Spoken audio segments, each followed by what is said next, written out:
martes, porque ¿se acuerdan que cambiamos para la semana que viene en jueves? Porque es la semana de mesa libre, y para el otro jueves de la otra semana, porque el martes cae 25 de mayo. Sí, ustedes pueden pasar el link, ¿no? Sí, lo tengo que crear y después se los copio. Van a entrar todas las dos comisiones, 2, 4 y Cañada de Gómez el jueves, los jueves. Y después ya tienen el examen. Con respecto a lo que me dicen de contabilidad, no sé, me comentaron los chicos de la comisión anterior que es a la 1 del mediodía. A lo mejor en este se fija otro horario, que no lo tengo el horario.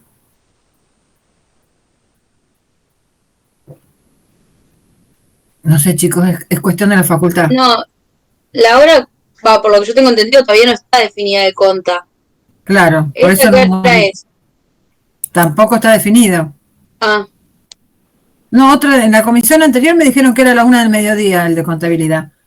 Pero no sé si es así. Yo les cuento lo que me cuentan. No, yo no tengo acceso a eso. Y ni siquiera tenemos el horario de laboral. Bueno, les repito las fechas si quieren. Para los que ingresaron después.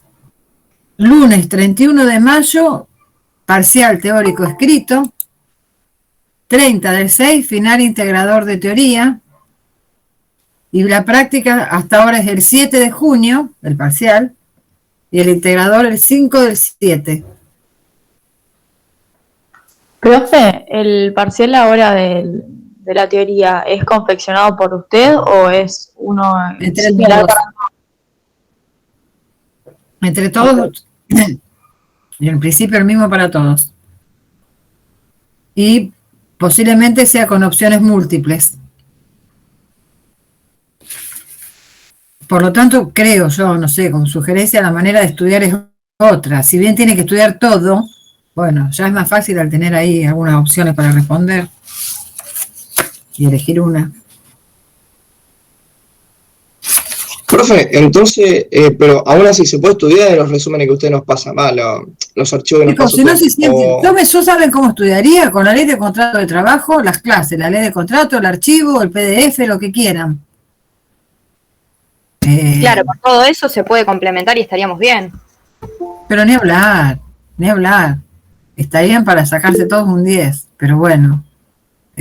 Cami, no definimos si entra hasta la unidad 9, porque no sabemos todos hasta qué unidad vamos a llegar. Profe, lo que te decíamos de contabilidad es que no se puede tomar dos parciales de dos materias del mismo año. Claro, y bueno, como laboral laboral y conta están en un limbo de si son de segundo, de tercero, no sé qué pasaría, pero me parece que con contabilidad, como contabilidad 3 pasaría a ser contabilidad 4, creo, no entiendo muy bien cómo es el plan nuevo de segundo. Algo así. Claro, es que hay que ver qué pasó con todo esto del plan nuevo. Sí, realmente yo pienso lo mismo, pero que no lo manejamos nosotros eso. O sea que las fechas, no sé cómo las manejaron en la facultad. No tengo idea, chicos. Pasa que a la mayoría que estamos en el plan viejo, por más de que haya cambiado el nuevo, las tenemos a las dos materias en el mismo año. Claro. No sé cómo lo considera la facultad a los fines de los exámenes. No tenemos nosotros manera de modificar. Si hubiese alguna modificación, o para una materia o para la otra, yo les avisaríamos con tiempo. No tanto, porque ya está encima el examen. Y a nosotros nos confirmaron eso. Yo otras cosas no las puedo decir. Ese es el tema. Fíjense ustedes, manéjenlo ustedes con la facultad. Nosotros nos confirmaron esas fechas. Las 4 fechas nos confirmaron. Bueno, ¿alguien leyó jornada? Porque ya le pregunté antes si es un silencio. Si no leyeron jornada, yo no la voy a dar entera, porque yo se los dije la clase pasada. Yo iba bueno, Maxi, 1 contra 76. No, yo también. Ahí empiezan a decir yo. Bueno, a ver. Es muy fácil la unidad de jornada de trabajo. Yo me voy a detener en algunos puntos. Obviamente que en el principio del archivo les dice claramente que lo tienen que estudiar por la ley de contrato de trabajo y por la ley 11.544. En el archivo está lo de la 11.544 que yo les hubiese tomado. Ahora, ¿qué les puedo aconsejar? Lean todo. Yo sigo mi archivo. Considero que están bien. Obviamente que las preguntas son entre todos los docentes. Bueno, como les pasa en la práctica. El concepto de jornada lo estudian ustedes, no nos vamos a detener ahí. En cuanto a la extensión de la jornada, saben que hay distintos tipos de jornada, diurna, insalubre, nocturna y jornadas mixtas. Cuando hablamos de la jornada diurna, o sea, tienen que pensar que ahora es un examen con opciones y entonces las respuestas son cortas, ¿no? La jornada diurna es de 8 horas diarias o 48 semanales. Eso lo saben, lo van a saber todos, lo saben todos. Deténganse en la frase que dice que es la comprendida entre las 6 y las 21 horas. Horario de la jornada diurna para el adulto es ese horario. Para el menor es hasta las 20 horas. Y ahí es donde se suelen equivocar. ¿Lo puede repetir, profe, por favor? El horario es entre las 6 y las 21 horas para el trabajador mayor. Para los menores es hasta las 20 horas, hasta las 8 de la noche. La diurna. Estamos en la diurna. El trabajo nocturno, no tiene sentido que les repita esto. 7 horas diarias, 42 semanales. El insalubre, 6 horas diarias a 36 semanales. Voy derecho a jornadas mixtas. Yo lo doy por leído a este tema, chicos. Profe, yo tengo una duda. Sí, decime, Virginia. Porque en un momento al principio decía que no formaba parte de la jornada el tiempo en que el trabajador puede disponer libremente de su actividad en beneficio propio, ni el tiempo de viaje. Yo tenía entendido que el tiempo que vos, o sea, el ir a trabajar como que te lo cubría el trabajo. No sé si me explico. Imposible. Supongo que vivís, sí, el tiempo de viaje, el ir desde tu domicilio al domicilio del empleador y a la inversa. Claro, No, sí. la jornada comienza en el momento que marcás el horario de ingreso. Eso, la RT no tiene nada que ver con lo que estamos viendo ahora. Que eso es... A ver, si van a mezclar ART con esta unidad, está bien, Magalí. Porque eso es accidente in itinere de la ley de riesgo, pero no tiene nada que ver con lo que es el tiempo de la jornada legal, el tiempo que el trabajador se encuentra a disposición del empleador. Obviamente que el tiempo libre no, el tiempo libre a lo mejor mezclaste con la ley de riesgo, no sé. Sí, pensé que te lo cubría o si te pasaba algo, pero claro, no tiene nada que ver con el tiempo. No, la jornada... El horario estricto es de 8 horas diarias y 48 semanales. ¿Sí? Ahí no se van a equivocar, por favor. Ni la ni la... No, por favor. Sí, ¿qué, Maxi? Yo tengo una duda. Ahí cuando usted nos aclara el tema de mayores y menores, ¿a qué se hace referencia eso? Sí. A la jornada, ¿cuándo empieza y cuándo termina? Sí, pero... La diurna termina a las 21 horas. La diurna termina a las 9 de la noche, pero para el menor termina a las 8, porque es menor y se tiene que ir a su casa. Ah, bien, listo. Gracias. Ahí, o sea, que mi duda era eso, si era por tema de edad. Sí, es por edad, porque es menor de edad. Bárbaro, gracias. Bien. No, por favor, no me digan gracias cada vez que me preguntan algo, porque, miren, jornadas mixtas, las tienen que saber a las dos. Hay dos tipos de jornadas mixtas. Una en la cual la mixtura se da entre la jornada diurna y la nocturna y otra entre la jornada diurna y la insalubre. O salubre e insalubre es lo mismo. ¿Qué pasa en la jornada mixta diurna-nocturna? ¿A cuánto equivale una hora de trabajo nocturno? 1 hora con 8. Muy bien. Con esos 8 minutos, ¿qué hacemos? se van acumulando hasta que formen una hora, ¿puede ser? Esa es una opción. Se paga extra. Y si los trabaja, Se paga está como bien. Y si los exceso. trabaja, Se paga como exceso. si los trabaja, como hora extra, se dice. Sí, está bien, está. Miren, yo cómo les tomaría una hora. Bueno, Como hora extraordinaria, dice el apunte. sí, horas ordinarias es sinónimo de horas extras. Bien. Tengan siempre y para la clase que viene también tengan a mano bueno, no sé, los tienen que imprimir o no los imprimen, lo van viendo directamente en la clase. Mi idea es la semana que viene, ese bendito jueves, ver.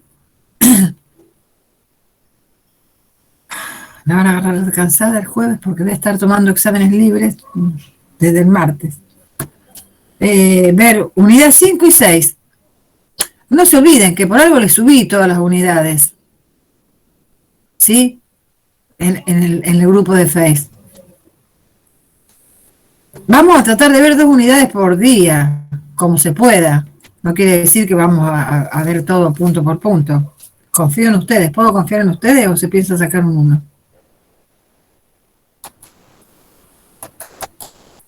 ¿No van a estudiar? No, obvio que no. Un 10 mínimo.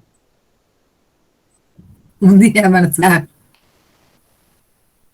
Virginia. No, un 10 mínimo que nos vamos a sacar. No, un día, entendí. Bien. Bueno, dije, ahí van a estudiar un día porque ni con 3 van a llegar, ¿eh? Porque es lo que hacen, estudiar 3 días. Los conozco, hace muchos años que los vengo tratando. No sé, bueno, bien. Esa hora extra o hora extraordinaria, como decía Mirko, porque puse eso, se ve. Sí, tiempo suplementario puse. Se abona al 50% o al 100%, según en el momento en que se esté desarrollando esa tarea.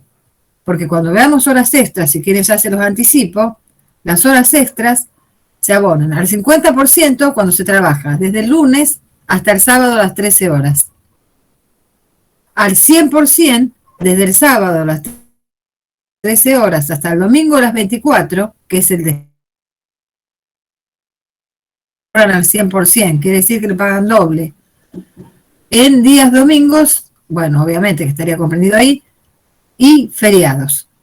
Eso se abona al 100%. Si se abona al 50%, les repito, cuando es de lunes hasta el sábado a las 13 horas. Entonces van a tener que ver en qué momento trabajó esa hora para saber si la abonan al 50 o al 100. Cuando se alteran las horas diurnas con insalubres, ¿a cuánto equivale la hora insalubre? 1 hora y 20. Muy bien. ¿Qué hacemos con los 20 minutos? Lo mismo. Lo que sucede, no se lo dije a la comisión anterior, ¿ves? Cuando hablo con ustedes me doy cuenta de todo lo que no le dije a la comisión anterior. Es que ¿cuántas horas insalubres se pueden trabajar? 6 horas. Máximo 3. Muy bien. ¿Vieron qué rápido vamos así? Van marcando. Yo el otro día les dije, cuando estudian jornada no estudian ni las exclusiones ni las excepciones, que están en la 11.544. Las exclusiones, que son solamente 3, tienen que aprender cuáles son. Están excluidas porque tienen un régimen especial, por eso se llaman exclusiones, porque tienen un régimen especial. Agrícola. Bien, vamos. Agrícola, ganadero. Personal doméstico. Claro.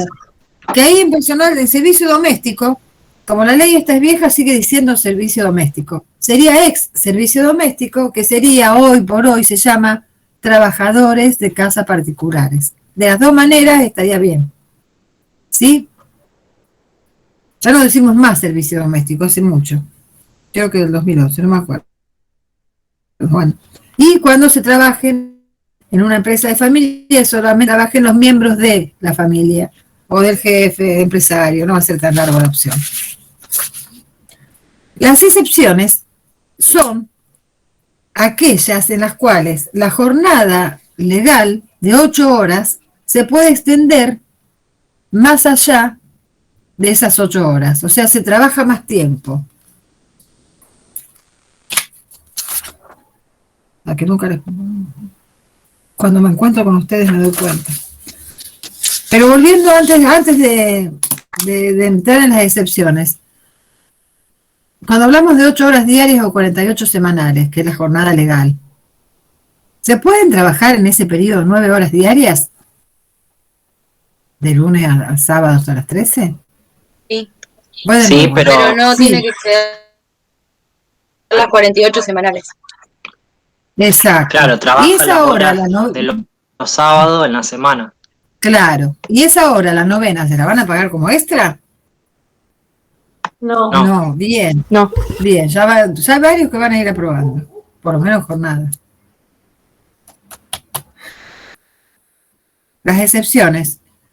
Directores y gerentes, trabajo en equipo, en caso de accidente ocurrido inminente y todo el resto, que ya saben que es el único supuesto en el que se puede efectuar las extras. ¿Se acuerdan de eso? No porque no lo dimos. Otras excepciones son trabajo intermitente, que lo quisiera explicar, pero en realidad les puse ejemplos ahí. Es aquel que, no obstante exigir la permanencia del trabajador en el lugar de trabajo, no lo obliga a una prestación continua de servicios. Y puse como ejemplo, ¿qué puse? Encargado, ascensorista, sereno. El encargado de edificio, o el portero del edificio, que vive, está las 24 horas ahí, pero el trabajo es intermitente. No va a estar las 24 horas trabajando. La prestación es continua, pero no trabaja las 24 horas. A eso se refiere el trabajo intermitente. Luego tenemos el preparatorio complementario y de nuevo trabajo por equipo. Y eso es todo. Porque es múltiple choice. Pero de todas maneras tienen que saber un concepto de cuándo hay un trabajo complementario, de qué es un trabajo intermitente, ¿sí?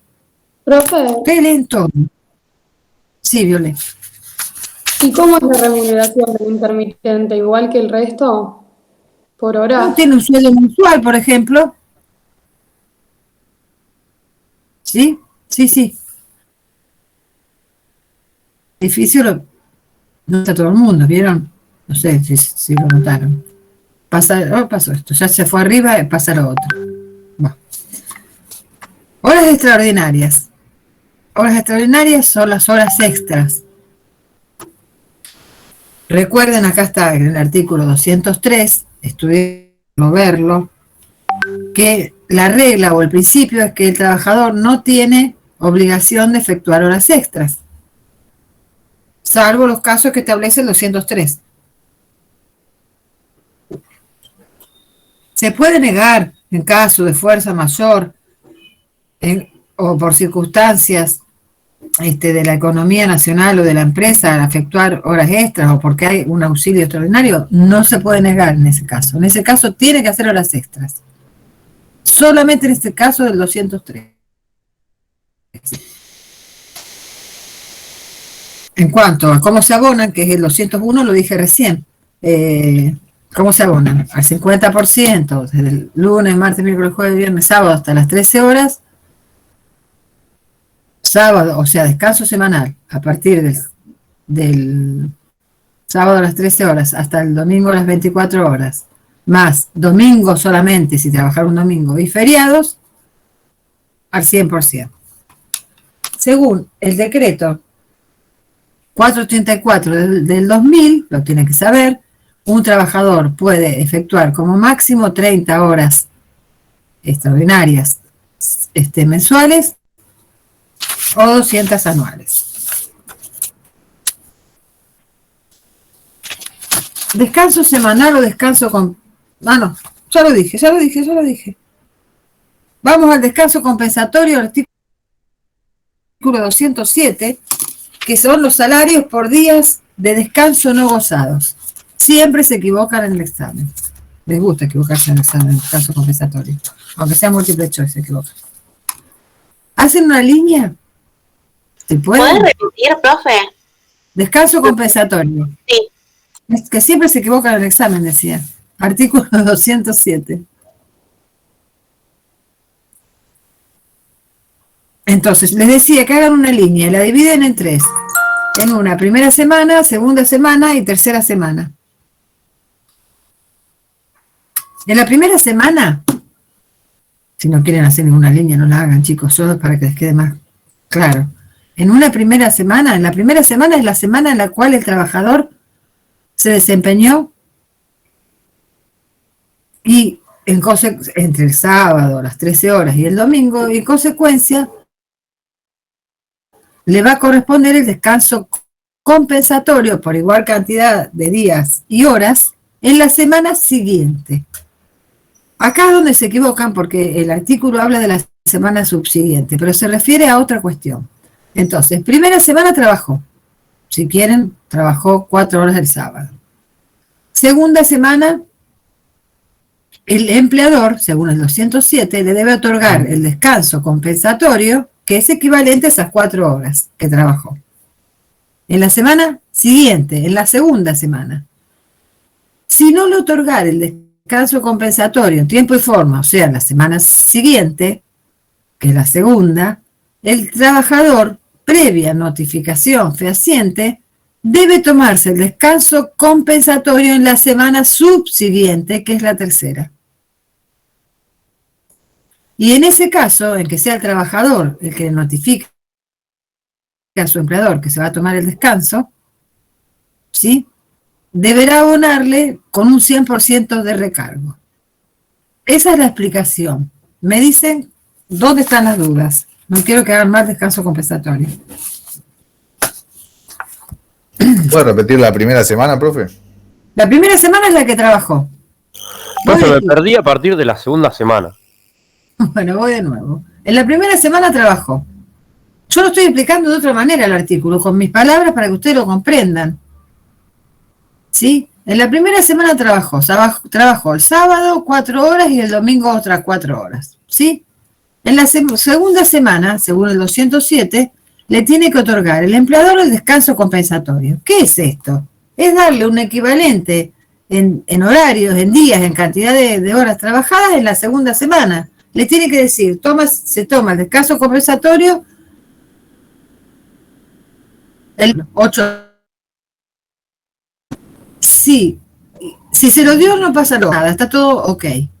Ahora, si no se lo dio, está cumpliendo con la ley si se lo dio. Si no se lo otorga, esa era la segunda semana, Federico, en la cual le daba el descanso compensatorio el empleador a su trabajador, porque trabajó en la primera. En la tercera, si no le otorgaron el descanso compensatorio, el trabajador debe notificar con una notificación fehaciente con 24 horas de anticipación, avisarle a su empleador que va a tomarse el descanso compensatorio omitido.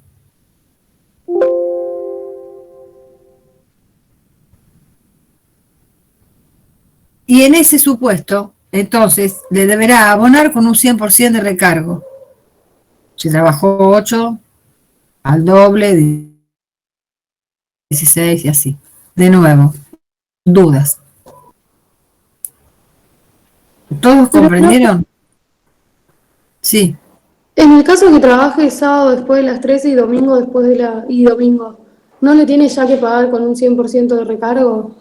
No, porque hay un régimen. Por ejemplo, suponte un trabajador de un shopping que está abierto. No serían horas extra.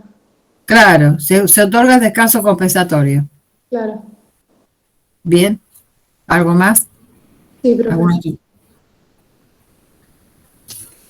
Bueno, seguimos. Descansos a la jornada. Hay distintos tipos de descanso. El descanso diario es el que se da durante la jornada. Ese que dura poco tiempo, digamos, unos minutos, 15 minutos para el almuerzo, lo que fuere. Está dentro de la jornada. El descanso entre el cese de una jornada y la jornada siguiente es de 12 horas. O sea, entre el inicio de una jornada y la jornada del día siguiente tiene que haber por lo menos 12 horas de diferencia. El descanso semanal es el que dimos el jornadario, desde el sábado a las 13 hasta el domingo a las 24. El descanso compensatorio es el que dimos recién, 207. Y las vacaciones anuales que están previstas en el artículo 150, lo estudian bien, que son para que el trabajador pueda reponerse tanto psíquica como físicamente de la labor desarrollada durante todo el año, ¿no? El artículo 150, bueno, se los dejo para ahora, se los explico cuando entremos en vacaciones, para que no se les mezcle. Después el apuntecito dice feriados y días no laborables. A ver, si un trabajador se desenvuelve o presta tareas, presta servicios en un día que es feriado obligatorio, por ejemplo el 25 de mayo, el 1 de mayo, los que están determinados por ley, que son feriados obligatorios, si trabaja, se le aplica el régimen del descanso dominical. ¿Qué quiere decir? Que cobra ¿cómo? Al 100%. Sí, al 100%. Muy bien, exacto, porque es feriado obligatorio, no se puede cambiar, así lo establece la ley.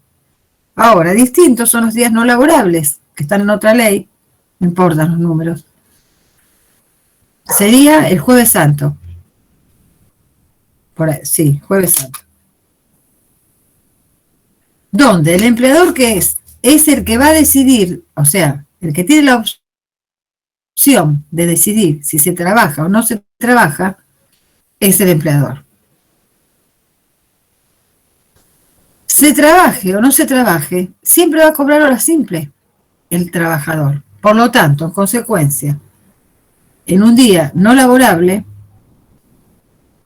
al trabajador que cobra mensualmente una suma X, es un trabajador remunerado de manera mensual.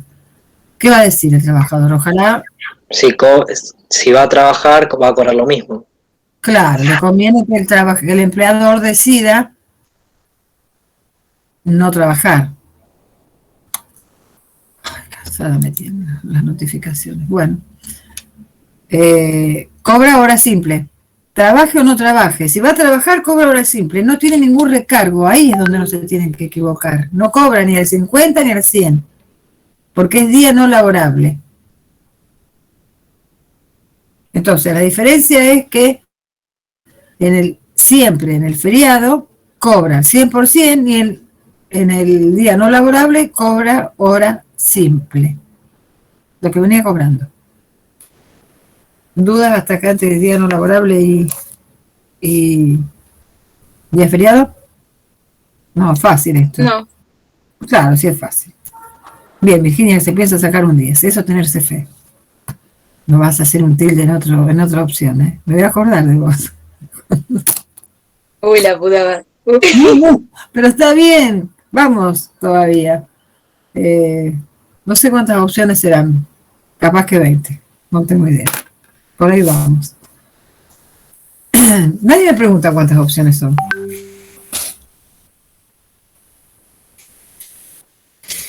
Bueno, vamos a las vacaciones anuales. Y yo les hice un ejercicio como si fuera un enunciado con unos múltiples choice, porque no es una pregunta que va a entrar en el examen. Les hice un ejercicio así a la comisión 2 y les dije algo así. ¿Dónde, como supongamos que fuera enunciado, dónde considera que se mencionan a las vacaciones anuales en la legislación? Entonces les di opciones. No les di opciones, me las dijeron ellos. ¿Dónde consideran? ¿Dónde se mencionan las vacaciones anuales? Las vacaciones como descanso. En el artículo 14 bis. Muy bien. O sea, la Constitución Nacional, el artículo 14 bis, en el convenio de la OIT, número 52. ¿Y dónde más? En el artículo 150 de la Ley del Contrato de Trabajo. Digo, como sé que me imagino que no va a ser una opción, no es que les estaría diciendo una pregunta del examen, ¿dónde considera que se habla sobre vacaciones? ¿En qué legislación? Entonces, una opción sería en la Constitución, en convenio de la OI número 52, en el artículo 150 de la Ley de Contrato de Trabajo, esa sería la correcta. Otra opción podría ser en la Constitución Nacional, o solo en la Constitución Nacional. Otra opción, por decir cualquier cosa, ninguna de las dos anteriores es válida. Eligen una. ¿Qué quiero que sepan bien del 150? Sabrá yo dónde lo tengo. Lo de los días. Claro. Tienen que saber bien. Según la antigüedad, ¿cuándo le tocan? Los 14 días, los 21, los 28 y los 35 podría ser, esta podría ser una opción. Por ejemplo, a un trabajador le corresponden 21 días de vacaciones cuando tiene una antigüedad que no excede de 10 años, que no excede de 15, que no excede de 20. Y ustedes marcan la opción. Entre 5 y 10. Sí, bien. Yo estoy tirando opciones cortitas con respuestas cortitas, ¿sí? Nunca se tienen que equivocar. Aparte de saber cuántos días de vacaciones, que son múltiplos de 7, no sé si lo notaron.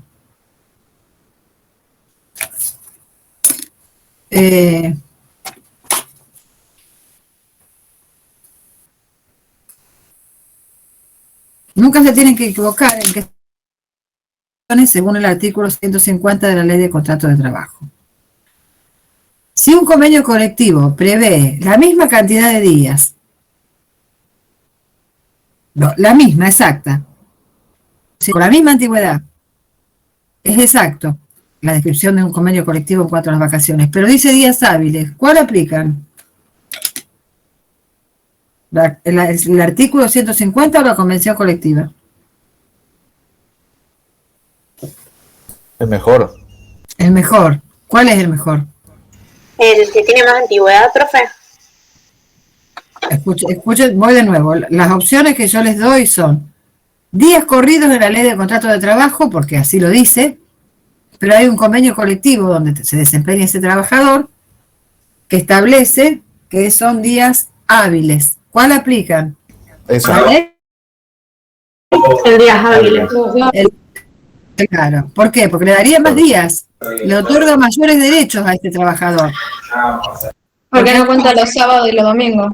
Claro, exactamente. Le traga sábado, domingo y se cayó algún feriado por la Ley de Contrato de Trabajo. Entonces, por eso el tema de recordar siempre que son días corridos. ¿Y a qué momento tomo la antigüedad para calcularle, saber cuántos días de vacaciones le corresponden? Al 31 de diciembre del año que voy a otorgar las vacaciones.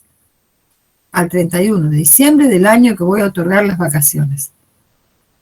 A ver, vamos a suponer que tenemos un trabajador que le corresponden, que no sabemos si tiene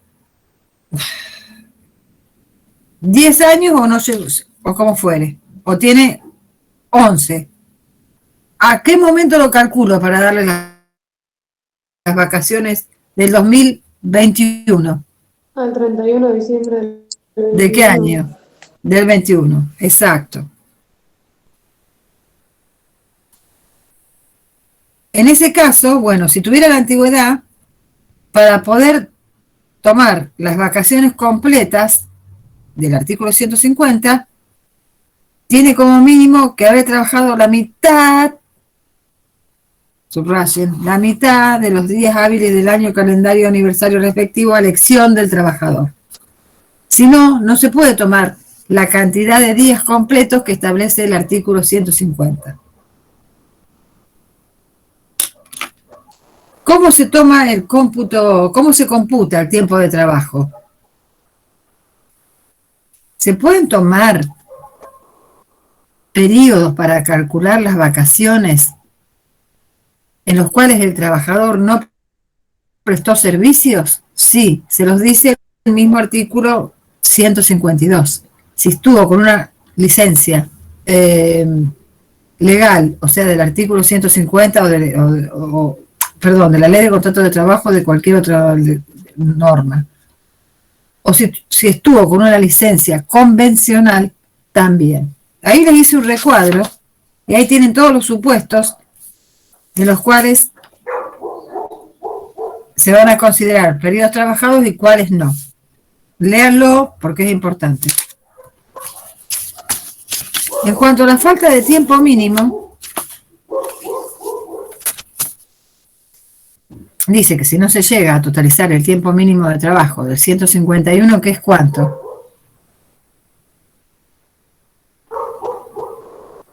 ¿Cuánto es el tiempo mínimo trabajado? La mitad. Muy bien, la mitad. En ese caso no llegó, se computa un día de vacaciones cada 20 trabajados. Un día de vacaciones cada 20 trabajados. En cuanto a la época de otorgamiento, las vacaciones tienen que otorgarse entre el 1 de octubre del año en que estoy otorgándolas, ¿sí? Y el 30 de abril del año siguiente. Entre el 1 de octubre y el 30 de abril. Y por lo menos cada 3 años a un mismo trabajador le debe tocar un periodo de verano en vacaciones. Porque no puede ser que todos los años le dé a los mismos trabajadores el mes de octubre o el mes de abril, supongamos. Tengo que cada 3 años, cada 3 periodos, uno tiene que ser en época de verano. ¿Con cuánto tiempo de anticipación tiene que?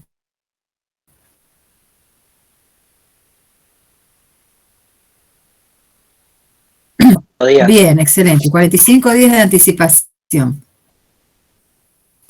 Ahora vamos a la retribución. Pero si hubiera omitido el otorgamiento, o sea, no le avisó con 45 días de anticipación, es el mismo trabajador el que le tiene que comunicar de manera fehaciente a su empleador que él se va a tomar las vacaciones. En ese caso ya no es hasta el 30 de mayo, la ley posterga, porque hubo una irregularidad, posterga hasta el 31 de mayo. Solamente en qué caso se pueden tomar las vacaciones hasta el 31 de mayo, en el caso que el empleador no haya comunicado de manera fehaciente con 45 días de anticipación.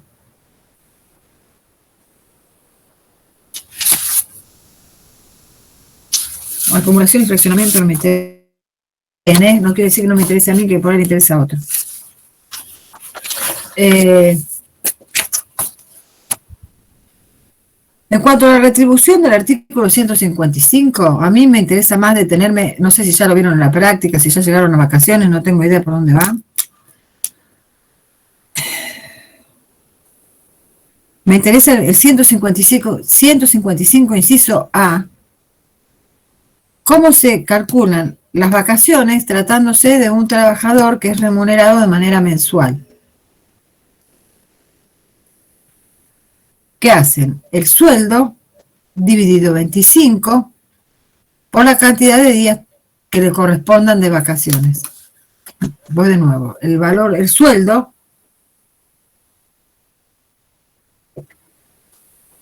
por la cantidad de días de vacaciones, dividido 25 por la cantidad de días de vacaciones que le corresponda. Entonces, por ejemplo, gana 100.000 pesos, lo hacen dividido 25, ese resultado, 4.000 será, bueno, 4.000 es el valor diario, o sea, cuánto gana por día. A eso lo multiplican por los 14 días, por los 21, por los que correspondieron. Profe, ahí, ¿sobre el neto o sobre el bruto? sobre el bruto. Listo. ¿La fórmula quedó clara? 100.000, el sueldo. Dividido 25 por la cantidad de días de vacaciones. Ahora, ese sueldo, ese valor diario que le va a dar para sacar las vacaciones, ¿es menor o mayor al valor diario del trabajador que cobra mensualmente? De la remuneración. Menor. El monto, digo yo, ¿eh? Mayor. Es mayor, el monto es mayor, porque acá estamos Porque va a haciendo cobrar dividido la 25. remuneración más la de vacaciones. Sí, pero acá estamos haciendo dividido 25 y el mes es dividido 30. Entonces las vacaciones siempre se cobran un poquito más. Para que, no sé para qué, para como compensación, hoy por hoy no sirven esos valores, pero bueno. Acumulación y no. Las licencias especiales que nunca las estudian, léanlas. Pueden ir, cambiar el orden si quieren, el orden que establece el artículo 158. Y empezar cuándo le toca un día, cuándo le toca 2 días, cuándo le toca 3 días de licencia especial. Por fallecimiento de hermano es un día, no vale nada el hermano, para la ley. Por nacimiento de un hijo, 2 días corridos. Desastre. 3 días en qué caso? En caso de fallecimiento de el cónyuge, de la persona que convive en aparente matrimonio, en caso del fallecimiento de un hijo o de los padres, o un padre. Son licencias terribles que siempre están mejoradas por convenios colectivos de trabajo. Por matrimonios 10 días. Y en el caso de que les interesará a ustedes, es para rendir exámenes, son 2 días por cada examen, no más. O sea, en su totalidad, al año son 10 días. Pueden hacerlo en 5 exámenes. ¿Sí? ¿Preguntas? Esto fue tiempo récord.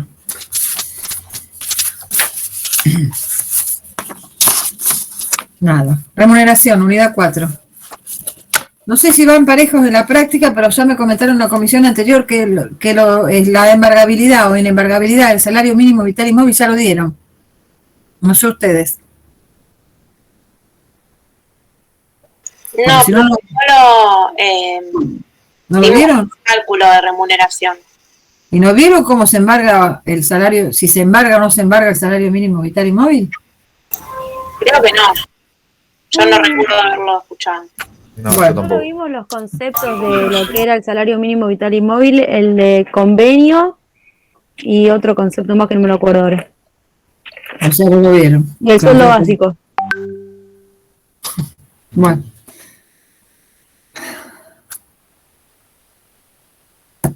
En cuanto al concepto de remuneración, todos tienen que saber que la remuneración es una contraprestación y no pueden utilizar otra palabra. Es una contraprestación que va a percibir el trabajador como consecuencia del contrato de trabajo.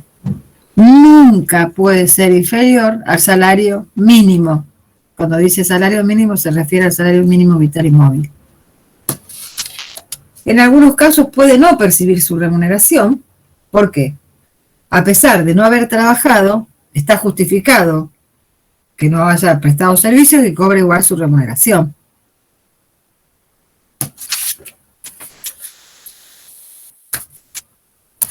O sea que no van igual las dos condiciones. Bueno. Hay distintos tipos de remuneración. La remuneración puede ser por tiempo o por rendimiento de trabajo.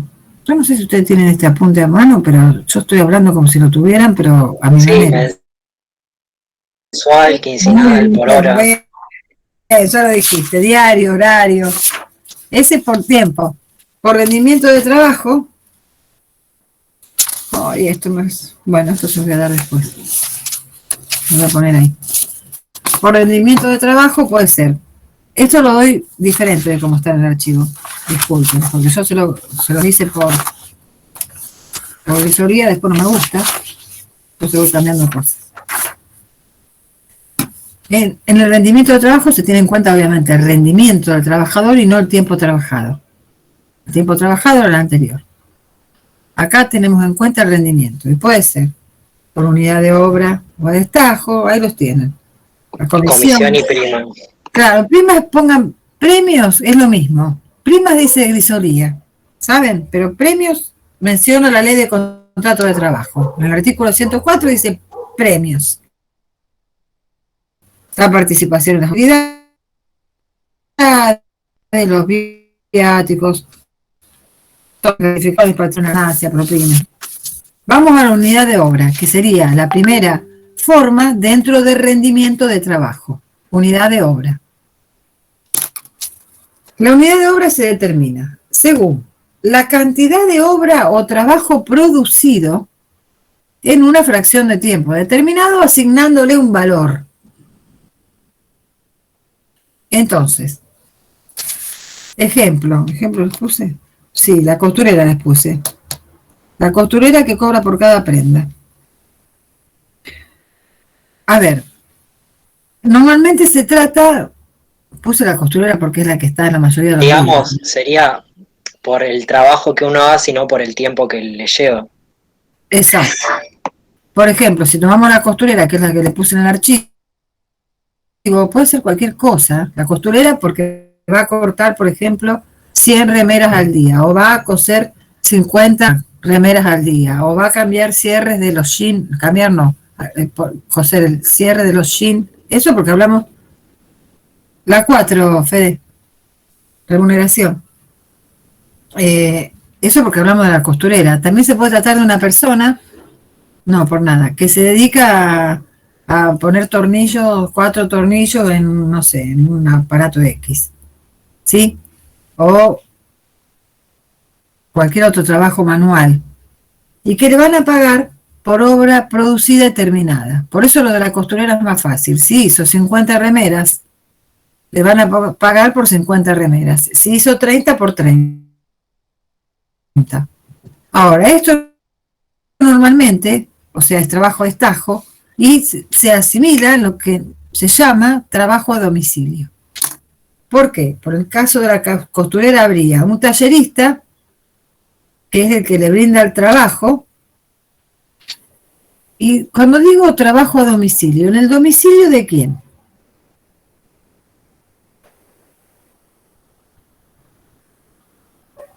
Trabajador. Muy bien, en el domicilio del trabajador. A la costurera le van a llevar todas las telas necesarias, en el supuesto, para que elabore su trabajo. Es en el domicilio del trabajador. Y bueno, y de nuevo, va a cobrar por cada pieza producida, terminada, etc. Eso es trabajo a destajo o unidad de obra. ¿Alguna duda con unidad de obra? Han hecho una luz. Como me alegra. De hecho, están una luz que ya se fueron unos cuantos. Porque dicen, esta mujer así rápido no la pienso escuchar. Entiendo. O los quieren leer ustedes solos, chicos, qué sé yo. ¿Qué quieren hacer? No, profe, yo vengo entendiendo por lo menos.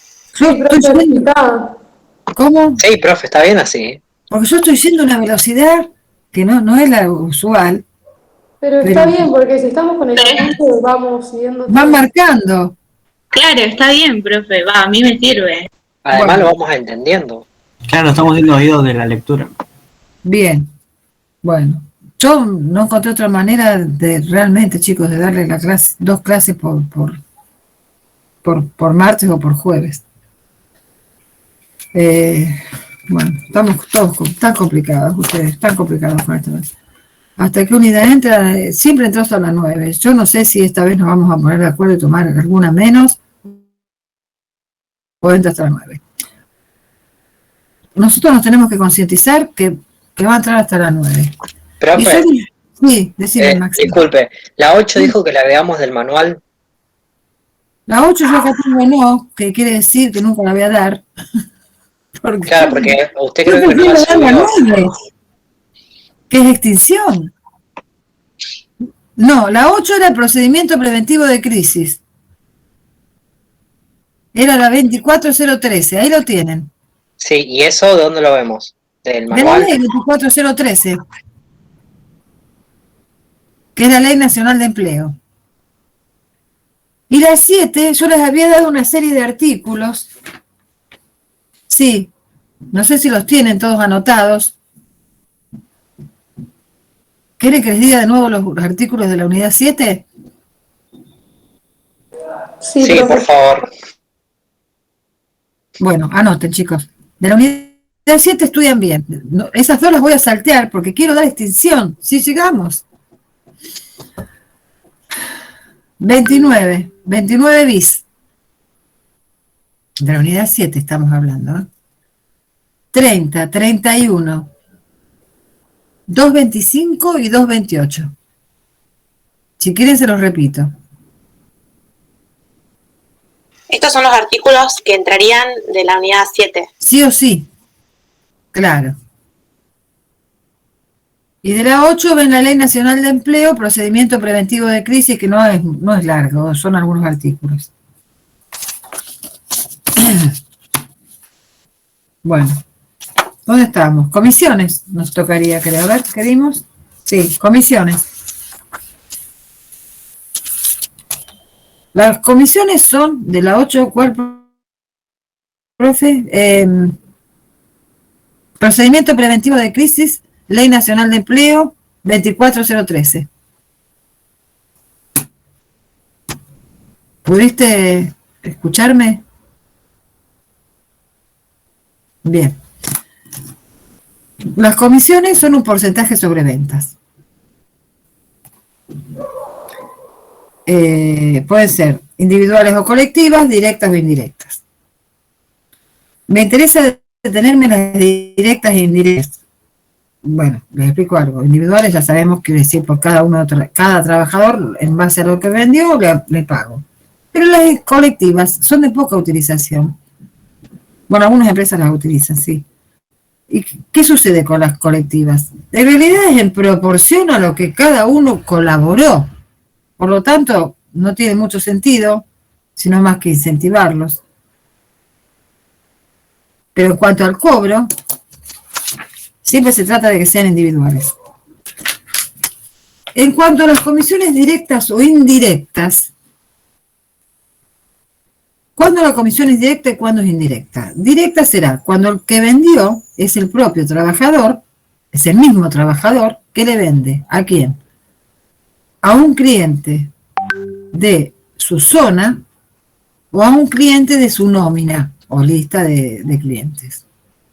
En cambio, será indirecta cuando quien le vende a ese cliente que es de otro trabajador, le vende la empresa por sí o por medio de un tercero. O, por ejemplo, porque el cliente fue a la empresa y no esperó que fuera el viajante el vendedor. ¿Puedes explicar de nuevo directas e indirectas que no me quedó claro? Sí, la directa es cuando el trabajador le vende, o el vendedor, si va a concertar una operación con su propio cliente. Esa es directa. ¿Qué es un cliente? De su zona, de su límite. Zona me refiero, por ejemplo, Rosario, El Río, Oroño y Pellegrini. Es un cliente de su zona o de su nómina, que es la lista de clientes que él tiene como propios. Cuando le vende él, la comisión es directa. Es indirecta cuando se le vende a un cliente de su zona o de su nómina, pero no fue él el que le vendió. El que le vendió es un tercero o la empresa. Entonces, en un caso la comisión es directa, en el otro caso la comisión es indirecta. El porcentaje. Profe, Sí. ¿y la indirecta, o sea, la sigue reconociendo el trabajador de esa zona? Ahí voy. Es de él, el cliente es de él. Claro. Sí. Entonces, pregunto, ¿el porcentaje directa será igual al de la indirecta? No. Sí. Una pregunta tramposa, ¿vieron? Sí, es el mismo. ¿Por qué? Porque no importa quién le vendió. Lo que importa es de quién es el cliente. O sea, si al cliente de Juan le vendió Pedro, no nos interesa. Lo que nos interesa es que el cliente es de Juan.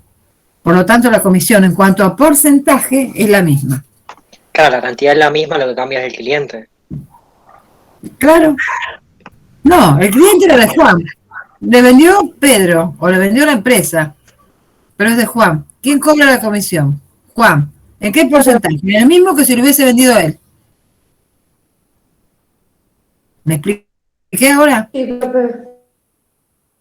Sí, sí. Bien. Primas, dice acá Gigante, premios pongan. Bueno. Son un incentivo económico, obviamente. La finalidad es incrementar la producción. Por ejemplo, un trabajador que percibe un sueldo mensual en una empresa metalúrgica, le dicen que si confecciona 100 piezas X, 100 piezas por día, va a tener un premio en base a las 100 piezas que logró efectuar. No es con horas extras, es con producción. O en otra empresa que se dedica, sé yo, a hacer agendas, le dicen, si haces tantas, bueno, agendas, qué cosa que no se debe vender, pero no importa, tantas agendas por día, te doy un premio de tantos pesos, que va a ir por la cantidad producida.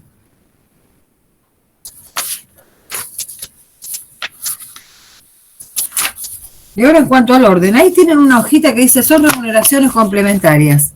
¿Sí? ¿La encuentran? Sí. Bien. Sí, profe. Bien. Sí, profe. Bien. El SAC ya sabemos que es complementario. No está en esta unidad para desarrollar, no. Bueno, ¿qué son las gratificaciones? Es un pago espontáneo y discrecional del empleador. Por ejemplo, les puse acá por el aniversario de la fundación de la empresa. Es espontáneo y discrecional. Quiere decir que es propia voluntad del empleador. ¿Qué dice? Les voy a dar una gratificación a mis trabajadores. Ahora, hay que hacer una diferenciación. En el caso de que yo les puse acá como ejemplo el aniversario de la fundación de la empresa, no sería una gratificación de manera habitual. Porque si le da cada 25 años, porque cumplió 25 años la empresa, cada 50 o cada 100, no sería habitual, ni siquiera la cobrarían los mismos trabajadores. ¿Sería como un bono? ¿Puede ser un ejemplo o no? No, es eso, es que gratifico al personal. Pero puedo gratificar al personal todos los años, si quiero. O sea, además de cobrar el sueldo en diciembre, además de cobrar el aguinaldo en diciembre, le doy una gratificación, porque a la empresa le fue bien, y los gratifico con un monto.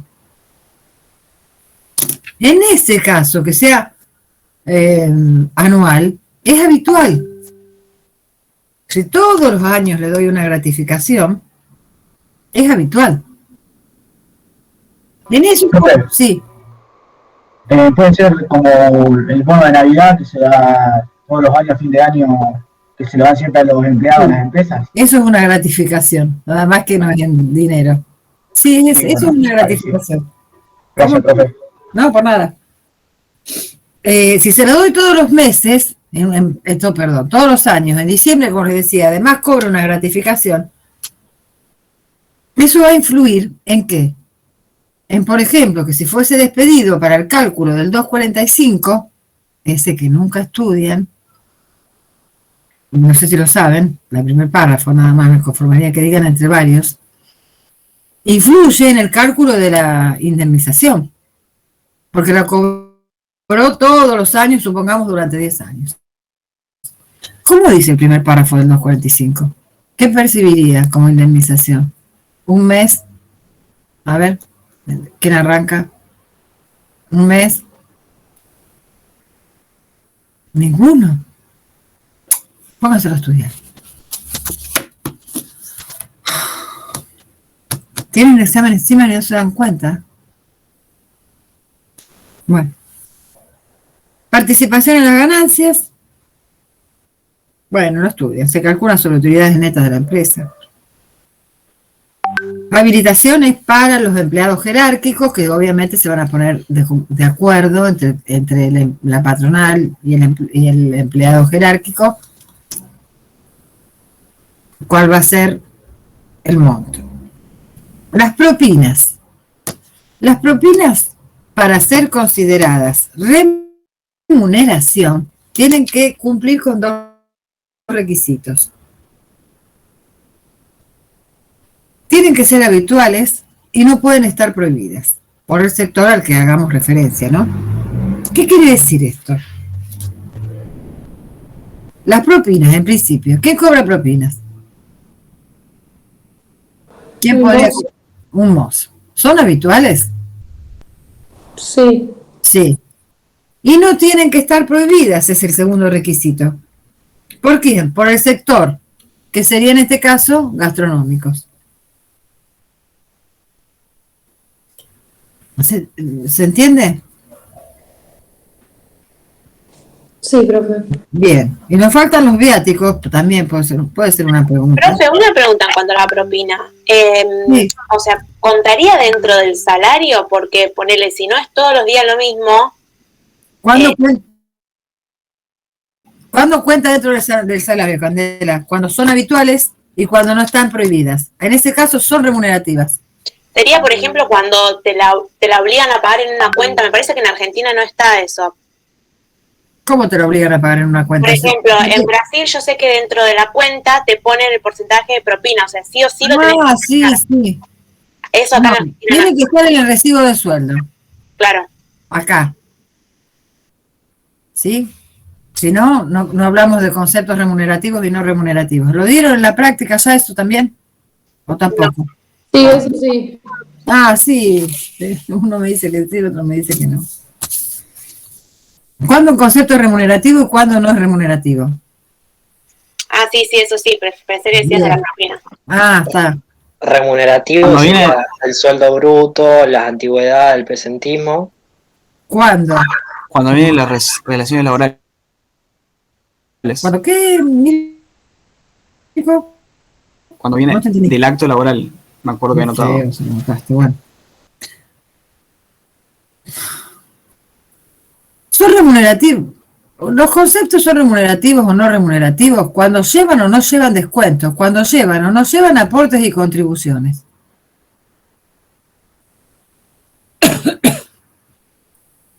Yo lo diría así, ustedes díganlo como quieran. Viáticos. Los viáticos pueden ser con comprobantes y sin comprobantes, en cuyo caso, y según el supuesto, van a ser remunerativos o no remunerativos.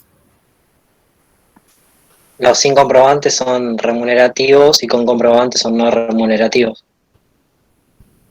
Muy bien. Con comprobante, por ejemplo, un viajante, un vendedor, que sale con su propio auto, que recorre la provincia de Santa Fe, tiene gastos. Gastos en ocasión del trabajo, que eso debe ser lo que quiso decir Mico, en ocasión del trabajo. Entonces, si son con comprobantes, va a volver con su empleador y le va a traer comprobantes de peaje, de nafta, de hospedaje si es que estuvo varios días, de consumos de almuerzo, de lo que fuere. Vuelve con esos comprobantes, son viáticos con comprobantes y se le reintegra el dinero en base a lo que da el total de los comprobantes. Esos son no remunerativos. ¿Cuándo son remunerativos? Cuando están dentro del sueldo. ¿Sí? Y como están incluidos en el recibo de sueldo, son sin obligación de rendir cuentas. Por ejemplo, le da todos los meses el empleador el concepto, el sueldo básico, como me decía recién, antigüedad, bla, bla, bla, viáticos, 20.000 pesos. No tiene obligación de rendir cuentas. Hace con los 20.000 lo que pueda o lo que quiera, gasta menos, gasta más, no rinde cuentas, pero son remunerativos, porque llevan aportes y contribuciones, llevan descuentos. A ver si quedó claro eso. Sí, profe. Bien. Acá atrás, casi al final del archivo, lo estoy mirando ahora, tienen conceptos remunerativos y no remunerativos. ¿Se ve algo ahí? Esta hoja. Están todos enumerados. Los tienen a todos, estúdienlos, a casi todos.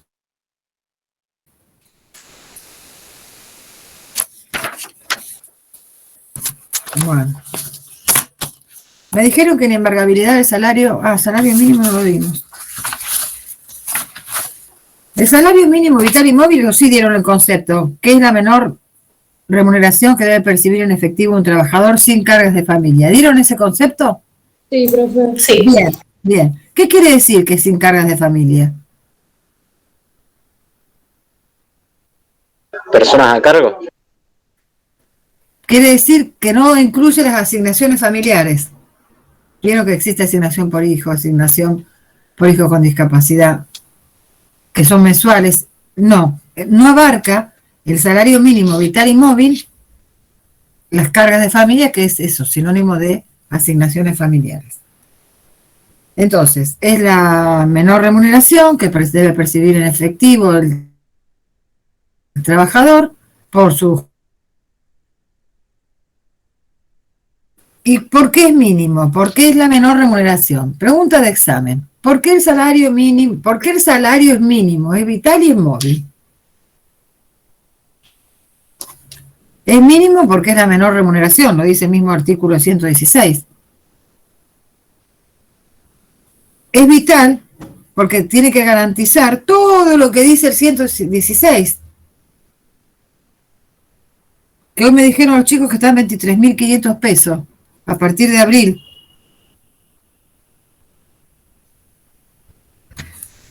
No, sí, 23.500. ¿Qué tiene que asegurar? ¿Por qué es vital? Porque tiene que asegurar las necesidades básicas. ¿Y cuáles son? Las mismas que están enumeradas en el artículo 116. Alimentación adecuada, vivienda digna, vestimenta, educación, salud, qué sé yo, asistencia sanitaria, bueno, salud, transporte, esparcimiento, vacaciones y previsión. Todo eso con la suma de 23.500 pesos. ¿Qué es previsión? ¿Qué es previsión? Aparte de hacer todo eso, dice que tiene que garantizar la previsión. Es ahorrar. Bueno, y es móvil porque se ajusta periódicamente de acuerdo a las variaciones del costo de vida. Entonces ahora sí vamos a ir a inembargabilidad del salario. No puedo creer que nos dieron esto. El artículo 120 de la Ley de Contrato de Trabajo establece que el salario mínimo vital y móvil es inembargable en la proporción que establezca la reglamentación, salvo por deudas alimentarias. Quiere decir que estamos hablando de deudas de carácter comercial y no de las deudas alimentarias, porque el decreto 484 se aplica a las deudas comerciales y no a las alimentarias. Por lo tanto, resumiendo y estudienlo bien, y ya lo van a dar, el salario mínimo vital y móvil es inembargable.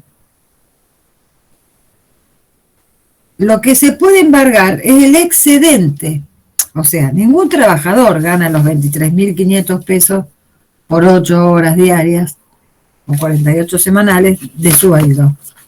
Vamos a suponer que gana el doble, 46.000. Ahí hay un excedente. Los 23.000 no los puedo embargar, pero hay un excedente. ¿Qué dice el decreto 480? Que si el salario mínimo vital y móvil, la remuneración, no el salario, excede en el doble al salario mínimo vital y móvil, lo puedo embargar en un 20%. Si no excede en el doble, lo puedo embargar solamente en un 10%. Y también son embargables de la misma manera las indemnizaciones, y en tanto superen el salario mínimo vital y móvil, que lo van a superar siempre.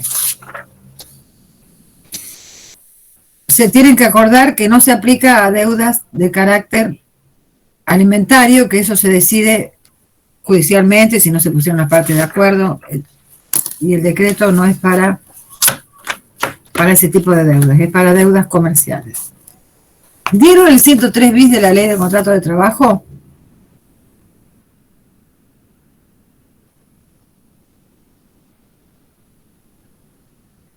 ¿No se acuerdan? ¿Se lo dieron?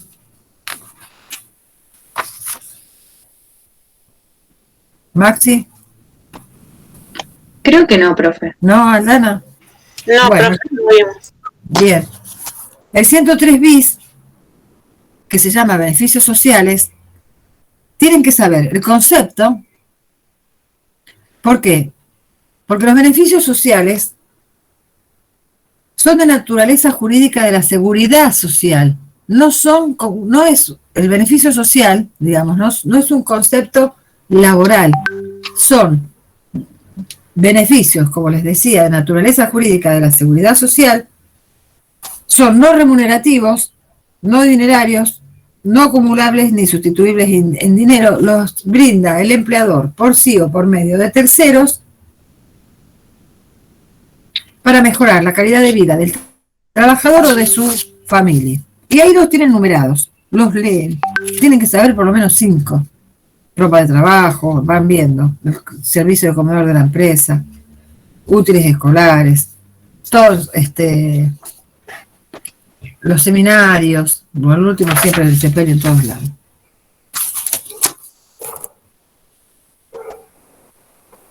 No me acuerdo si vimos esto. No, sé que hay algo que no vimos y no lo encuentro. Ah, no sé dónde lo tengo. La remuneración, acá está. Se puede abonar en dinero o en especie. Obviamente en dinero, y se entiende en una cuenta sueldo, también, o con cheque, pero la cuenta sueldo ya está instituida hace muchos años. La cuenta sueldo no tiene que tener límite en cuanto a la extracción.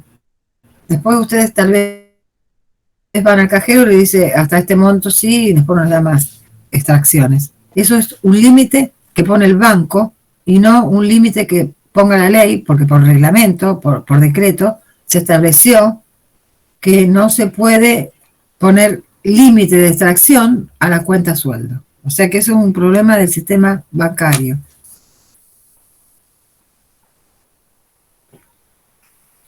Si el salario se abonara en especie, no se puede abonar más del 20% en especie. Y relacionarles los porcentajes, esto del salario en especie, con el artículo 133 y 130, que no tiene que ver con la forma de pago, pero para que relacionen los porcentajes. Si pago en especie, hasta el 20%. Si hago un adelanto de sueldo, hasta el 50%, que es el artículo 130. Y del sueldo no se puede deducir, hacer una retención, más allá del 20%.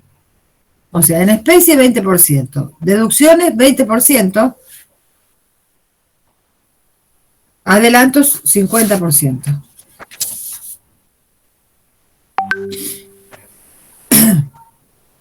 Medio de pago ya está.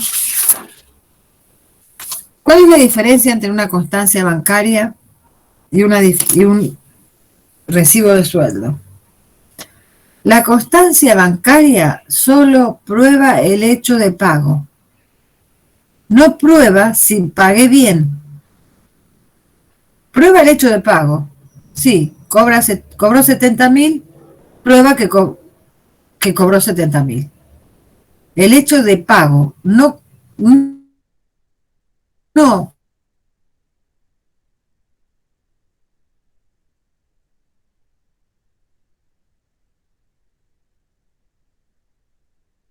el concepto. Entonces, el recibo de sueldo, para configurar plena prueba en un juicio laboral, plena prueba, debe estar completo, como corresponde según establece la ley, y además deben estar correctos los montos de acuerdo al rubro. Eso es plena prueba. Si el recibo de sueldo no fuera confeccionado con los recaudos del 140, será el juez el que va a decidir si ese recibo sirve o no sirve, ¿sí? Porque en realidad no constituye plena prueba porque no está bien confeccionado y solo hace semiplena prueba. En ese caso decide el juez. Profe, disculpe, una pregunta. Sí. Lo de especie, lo de abonar en especie, Sí. eso está en el artículo 133, ¿no? Sí, Que no. es Eso es la retención. este está en el El artículo 130 adelanto. No sé dónde lo tengo. Sí, el 30 es adelanto, que es hasta el 50%, retención hasta el 20% en el artículo 133, y la Exacto. especie es más del 20% del total. ¿Y en qué artículo está? No más del 20%, no más. Claro, no más. Y no me acuerdo en especie. No sé el artículo. En especie 105 y 107. Gracias, profe. De nada. ¿Dónde estábamos? Les quería decir que no se olviden de estudiar. El 126, empiezo con los números, después me lo acuerdo yo. 126 y 128. Esto sería una buena opción. Bueno, no sé. Acá lo tenés en la última hoja. ¿Cuántos de los artículos? 130, 131, 133. Bueno. ¿Cuándo tengo que abonar la remuneración? Al personal mensualizado el vencimiento de cada mes calendario. Más 4 días hábiles. Más 4 días hábiles. Transcurrido ese tiempo se entra en mora. El empleador entra en mora si no paga en los 4 días más que le da la ley, o los 3, si fuera mensual o quincenal, y los 3 días más que le da la ley para quien cobra semanal. Estudian el 126. Muy bien, y el 128 muy bien. O sea, se va produciendo la mora por el solo vencimiento de los plazos. No lo tengo que intimar para constituir en mora, según la ley. Después en la práctica sí se lo intima al empleador que no pagó. Pero por la ley, la mora es automática. No pagué en tiempo y forma al vencimiento de cada fecha y le agrego los 4 días o los 3 días, según que sea mensual, quincenal y semanal, y ya entra en mora. Está incumpliendo el empleador con uno de los deberes fundamentales, que era el abonar la remuneración. Bueno, hasta acá llegué lo más rápido posible. Me imagino cómo estarán, odiándome, lo entiendo.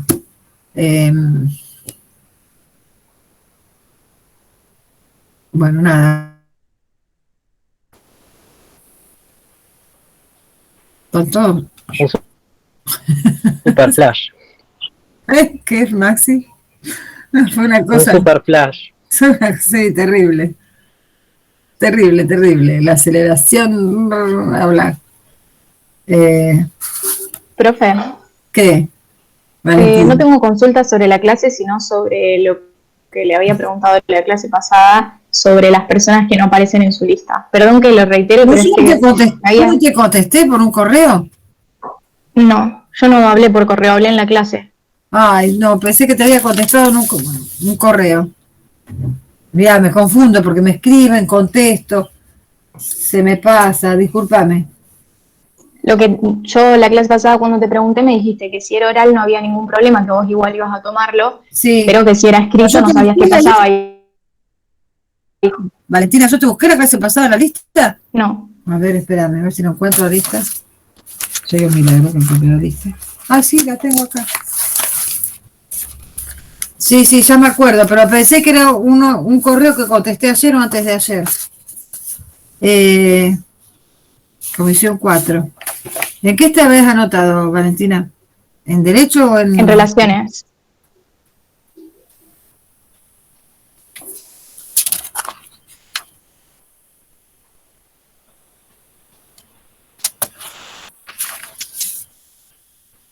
No estás. Voy de nuevo a mirarlo. No vaya a ser que estés... Bueno, estoy buscando otra cosa. Perdón.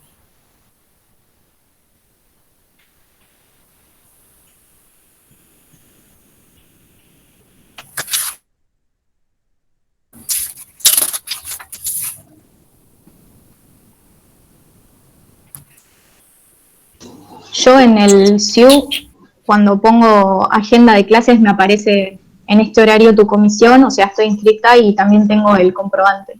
No sé si quiere que se lo mande o... No, a la facultad lo tenés que mandar ahora que he escrito.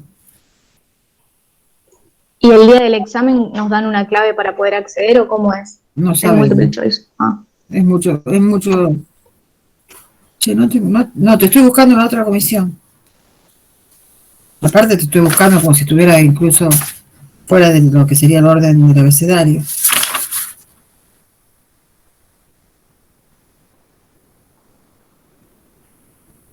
No, pero ¿quién me dijo? ¿Esta comisión o la otra? Que si le llegaban los mensajes de guaraní era porque estaban inscritos. Sí, yo porque un compañero lo puso por WhatsApp, que le habían respondido eso. ¿Y a vos te llegan los mensajes? Sí, me llegan. ¿Y vos escribiste a la Facu? No, después de que había visto que le habían mandado ese mail, no. Había hablado con una de las agrupaciones y me pasaron un mail, pero una vez que mandaron eso no les hablé. Escribiles por las dudas. Bueno, perfecto. Total tenés tiempo para eso. Escribiles y después si no vemos a último momento, lo que pasa que hay que ver también cómo entramos al sistema y por qué sistema lo hacemos. Vos escribilo, solucionalo y después cualquier cosa, escribime en mi correo si lo solucionaste o no. Dale, buenísimo. Y vos por las dudas me anotás en tu lista de la comisión. Es que no sé si para el escrito sirve. Bueno, yo voy a mandar Eso, manda el correo. Hoy o cuando quieras. Y yo ya... ¿Y tu correo cuál sería? Stangal, con ST como mi apellido. Stangal@hotmail.com. No me empiecen a escribir todos. Bueno, muchas gracias. Me escribí, ya cuando yo vea tu nombre, ya sé. Y después nos vamos comunicando. Stangal, ¿cómo suena? Stangal. Sí. Gracias. No, por nada. ¿Algo más? Nada más. ¿Los demás chicos? ¿Chicas? Profe, Sí, Maxi. yo, ¿le paso una consulta? Sí. Con una compañera nosotros nos pusimos a completar, digamos, agarramos el programa de relaciones y empezamos a completar todas las unidades con el libro de Grisolía y con los archivos que ustedes nos mandó. Sí. Y nos surgió una duda. En la unidad 2 de contrato de trabajo hay algo que no encontramos tampoco en el libro, porque no sabemos a qué hace referencia cuando en el título dice relación de trabajo, diferencia y después dice naturaleza jurídica. Eso, ¿a qué hace referencia? Yo no me acuerdo qué puse en el archivo, pero es de otro libro. No, eso lo que yo le estoy leyendo es No el me acuerdo, título de la unidad sí. 2. ¿El programa? Claro. No, olvídalo. Vos guíate por mis clases y por los libros. Bueno, porque... No, porque yo estaba pensando, en mi archivo eso no dice como título. Por eso no me acuerdo el contenido. Está bien. No, yo le decía que agarré para tener más completo el programa con los apuntes que usted nos mandó y el archivo y el libro de Grisolía, y en el programa decía concepto, relación de trabajo, diferencia y después decía naturaleza jurídica. Sí, ya lo vi, el nuevo dice eso. Claro, y en el concepto de naturaleza jurídica no sabíamos qué poner. Porque ahí tienen que buscar, no, porque no se les va a preguntar así, punto por punto del programa, pero ahí tienen que ver los artículos que yo creo que no sé si con esta comisión lo dimos. No, o si dimos contrato y relación. Al principio. Se nos cortó una clase, no me acuerdo si lo dimos. Yo ya la verdad que lo que dimos al principio... ¿Viste la diferencia, la clase siguiente a que se corte? Ah, bien. Bueno, estudian de ahí. No punto por punto del programa. Porque no es un examen libre. Estudian. No, el tema es que el miedo que a mí me daba es que a lo mejor si hay algo que usted por ahí no nos lleva a dar y está en el programa... Tenés bien fundamentado el miedo. Porque no te puedo explicar cómo vamos con las teorías. Miren chicos, a ver, cada vez vamos a ver menos, al revés. Cada vez vamos a ver menos temas, más rápido. Miren si hoy vimos dos unidades como las vimos. ¿Ustedes creen que eso pasaría en una clase presencial? Aparte no venía pasando tampoco en las clases virtuales.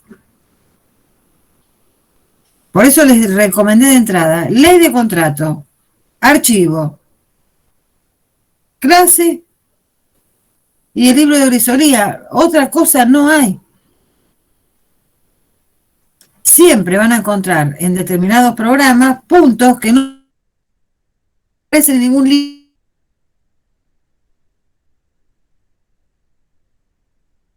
Que nosotros decíamos, ¿quién puso esto acá? Y somos los docentes. ¿Se entiende? ¿Algo más?